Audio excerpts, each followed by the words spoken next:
They hadn't the foggiest. Hours later, it was still early. Aurora Rose was already exhausted. Despite the porridge, her feet were dragging. It was probably before noon, and they had already walked at least 10 kilometers. She tried not to complain or slow down. Neither seemed like a princessy thing to do. Instead of burning off entirely, the morning mist had risen and thinned out, and now covered the sky loosely, like thousands of baby spiders leaving trails of silk behind them. The sunlight, so bright and yellow before, was sickly grey. The air was damp and chilly. She kept her eyes on the ground to prevent tripping. The shadows were imperceptibly fading along with the light. Some colours in the background stood out more, though, like bright little poisonous mushrooms and the quick tail of an orange salamander. But everything else became shades of black and white and grey. Sounds grew strange. If her heel crunched dead leaves, sometimes it seemed silent, sometimes it echoed loudly off rocks and logs. "When are we going to get there?" she asked, trying not to sound whiny. Her throat still hurt. Philip sighed. "Honestly, if today is entirely event-free, no more demons and sudden ravines, or that many of your, spells, which are completely not your fault, then just another half a day or so, I would guess. A few hours." "All right." She took a deep breath, trying to be brave and stalwart like a prince. But it wasn't long before the fog began to settle in earnest. At any other time she would have been simply fascinated. The girl who was trapped in the castle had never seen anything like it, really, and the girl who was raised in the woods wasn't afraid of anything from the natural world. But now, there was something creepy about it. They passed through thick patches of grey clouds whose colony droplets were so large she could almost make out each individual one. Water seeped out of everything like magic. She saw a bead of dew appear and pull itself together at the tip of a pine branch like a living thing. For a moment she had a glimpse of the black and white world reflected in it, in reverse before it fell silently to the ground. The fog found its way through her clothes, which became heavy and damp, and then hot and itchy, and freezing and itchy as her legs and body moved beneath them. A few times it was so hard to see that they almost stepped off the path. Philip let out an unprincely oath as he twisted his ankle on an exposed root. The land began to slope downhill, and the fog poured down beside them, rolling like a slow-moving liquid. Tendrils shot out before the rest of the clouds as if feeling out the way. It curled and rippled around obstacles like trees and stones. The princess began to be genuinely frightened. "Here," Philip said, stopping. "You look miserable.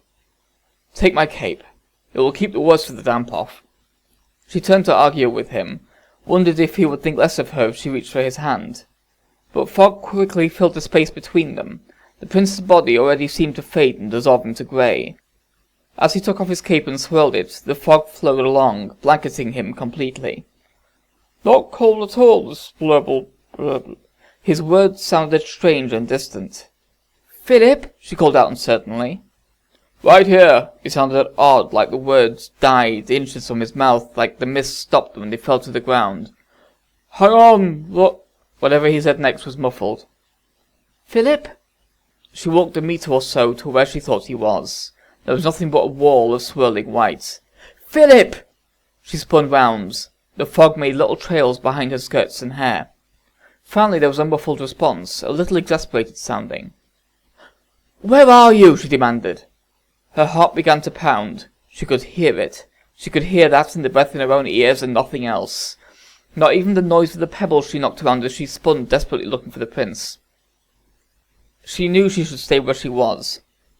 Somehow she knew that, from either growing up in the woods or some long-buried instinct that every child is born with. She should stay still like a fawn and let Philip find her. If both of them moved around, they would be lost. There was a strange noise like a grinding or a woofing. Woods Aurora, Rose, thought it sounded a little like an angry bear. But it wasn't quite. It wasn't an entirely natural noise. "Philip?" she whispered. She wasn't sure whether she should scream so he could find her, or stay silent so that whatever that noise was passed by without ever seeing her. Silence all around. Heavy silence. The silence of hiding under the stairs in the castle when everyone's looking for her. Her parents actually looking for her for once. All she had ever longed for was her parents wanting her, searching her out, but when suddenly it happened she felt uncertain and had to ask why. Why now? Fear of the unknown reasons. And so she had hid, and the castle was mostly silent except for angry yells far away and the stomps of footsteps close by. But they never saw her. That kind of silence. Her mind filled the empty swirling fog with images, eyeless, leering, toothy smiles, the piggish bodies of Maleficent's demon guards, the strangely black and fluid forms they took out here, which would fit in so well with the fog. And still there was silence. And then the nearly silent scrape of gravel on the path. "Philip?" Nothing. Then... The princess ran. She aimed for what she thought was deeper into the forest. It didn't matter. It was all around her. She would feel safer under the trees. Things didn't look for princesses, for people, under trees. Right?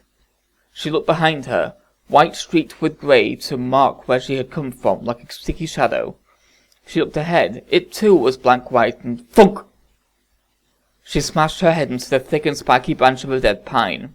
An offensive, white-hot pain exploded from her forehead. She reeled backwards, hitting her back on another tree. Her right eye was clouded. When she tentatively put up her hand to see what was wrong, it came away covered in hot, fresh blood.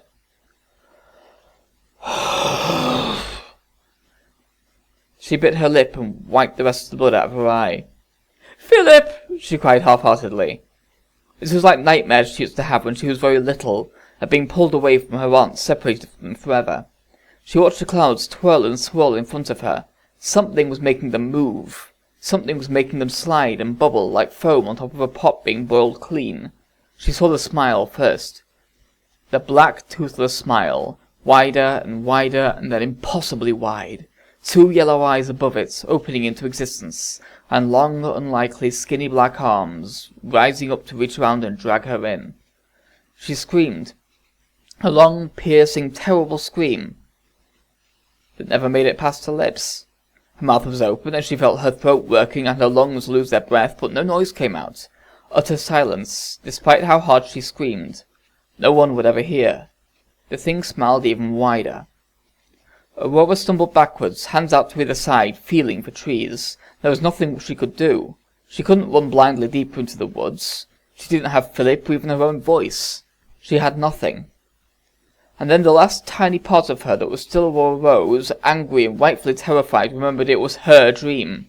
She could have anything she wanted, if she knew what she wanted. A sword appeared in her right hand. Without looking, she knew it was an exact replica of Philip's. There would probably be a nick on its left edge. The demon swayed sickeningly from one side to the other, like a snake trying to decide which way to pounce. Aurora rose, screamed again to give herself strength, but again nothing came out. The thing suddenly rushed at her, inhumanly fast with no warning. She raised her sword.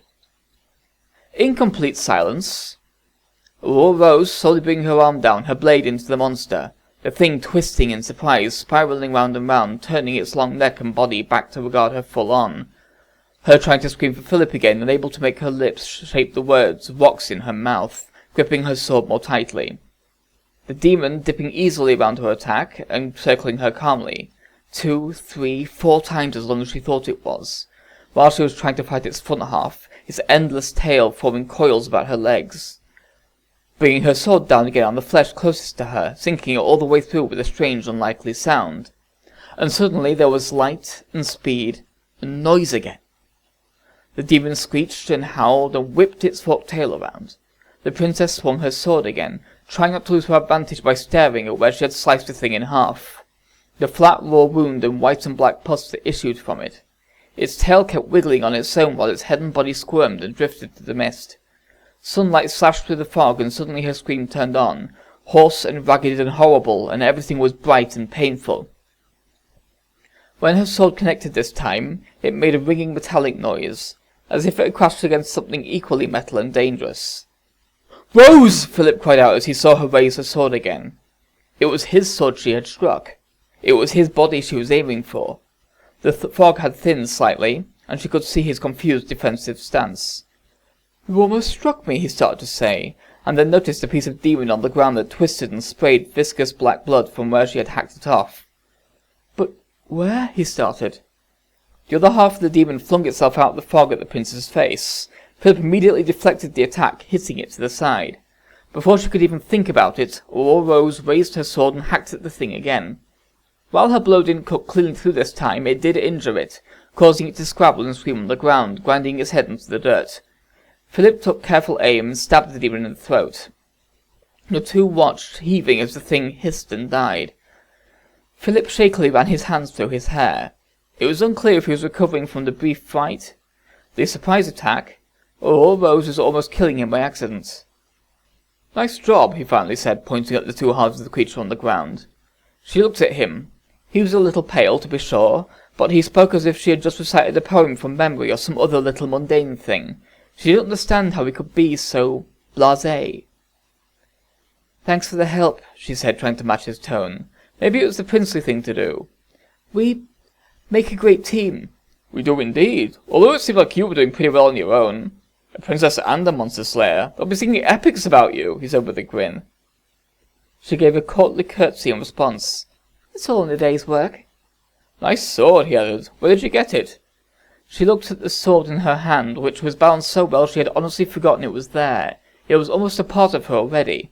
"Oh, this old thing? I summoned it." "Handy," Philip said, nodding. The last bit of blood from the demon bubbled up and hissed into the ground. Its body faded. I wonder if there was a real demon in the real waking world that matched this one," the prince said.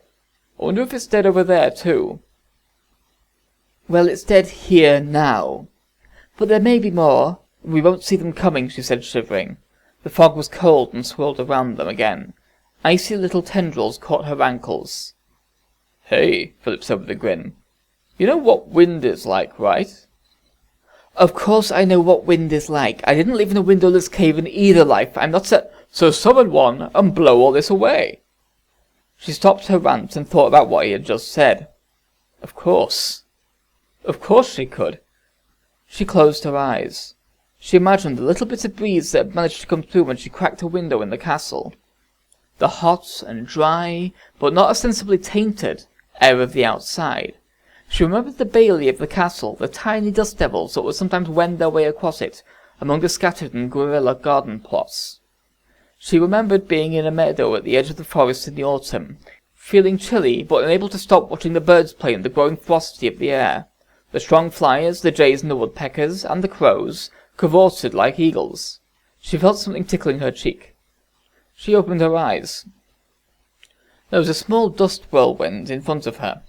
It was lifting up twigs and leaves and scattering them, playing at her feet almost like a cat. She arched an eyebrow, like she was unconsciously imitating Maleficent. The wind grew, widening its invisible arms and sweeping more detritus into its center. Then it shot straight up into the air. It stretched into the sky, its long, powerful tail whipping behind it. Everything loose and small was dragged up into its vortex. Leaves, pebbles, the ends of the princess's hair, and the tips of Philip's cape. And the fog. Great swathes of heavy grey mist funneled into the sky, turning the whirlwind dark. The princess shielded her eyes as the sunlight grew clearer and brighter. All the darkness pulled away into the whirlwind. In the forest surrounding them there were distant, strange cries of demons being caught in the cleansing light. It wasn't horrible, the princess realized. It was strangely satisfying. The winds grew wider and wider and slower until they seemed to fill the sky. And then they gradually slackened, leaving the sky as clear and blue and perfect as a summer's day after a sudden thunderstorm. Philip was grinning like a boy watching a really good magic trick, even laughing out loud when it was over. He grabbed her and impulsively kissed her on the cheek, quick and hard and a little sloppy and wonderful. Then he saw the blood on her face, the gash in her head. "You're hurt," he said, embarrassed that he hadn't noticed it before. She shrugged. It hurt a little when she wriggled her brow. She could feel the skin pulling and cracking. Otherwise it was almost unnoticeable. "These things happen in battle sometimes," she said. Philip grinned. "Right you are. Well, shall we?" he asked, indicating the path. She nodded, and began to move forwards, wishing she had summoned a belt and scabbard for her cumbersome sword. But she didn't have a good picture of what those things looked like from either life, and frankly she was a little spent from summoning the wind. "You know," he began casually, "even though the fog is gone, I think it's still safer if we hold hands. You know, just in case. Don't want to get separated again." "Of course," the princess said with a smile. Somehow their footsteps were lighter now, despite the fog, the demon, the fear, and the blood. Somehow everything seemed easier and better. She might not be able to remember her past correctly, and she still had to defeat Maleficent and deal with her parents, but she could summon and move things with her mind, and had just killed her first demon. She could do it. That was pretty great.